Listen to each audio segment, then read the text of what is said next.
યાત્રાધામ અંબાજી ખાતે અંબાજી ગ્રામ પંચાયતની બાજુમાં રોડ બનાવતા કોન્ટ્રાક્ટર દ્વારા માર્ગ પરથી ચાની કીટલીના લાકડાના ટેકા થાંભલા હટાવ્યા વગર નવીન રોડ બનાવાતા કામમાં ગંભીર બેદરકારી હોવાનો લોકોએ આક્ષેપ કર્યો છે।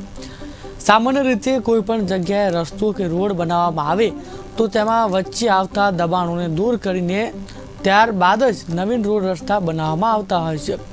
જ્યારે અંબાજીમાં ગ્રામ પંચાયતની બાજુમાં જ ગ્રામ પંચાયત કચેરીને અડીને જ નવીન રોડ બનાવવાની કામગીરી કરતા ગ્રામ પંચાયતની બાજુમાં ચાની કીટલીનું દબાણ હોવા છતાં તે દબાણને દૂર નહીં કરી અને ચાની કીટલીને યથાવત રાખીને રોડ બનાવતા વિવાદ ઊભો થયો છે। સ્થાનિક લોકોના કહેવા પ્રમાણે ચાની કીટલીવાળા સાથે કોઈ પણ પ્રકારની સાંઠગાંઠ થઈ હોય તેવું ચર્ચાય છે। ગુજરાત સરકાર અંબાજીને વૈશ્વિક યાત્રાધામ બનાવવા માટેનું આયોજન કરી રહી છે અને કરોડો રૂપિયાના વિકાસના કામો અંબાજી માટે મંજૂર કરી રહી છે, ત્યારે સ્થાનિક કક્ષાએ અંબાજી ગ્રામ પંચાયત દ્વારા આવી ગંભીર બેદરકારી કરવામાં આવે તે બાબત ખૂબ જ નિરાશાજનક છે।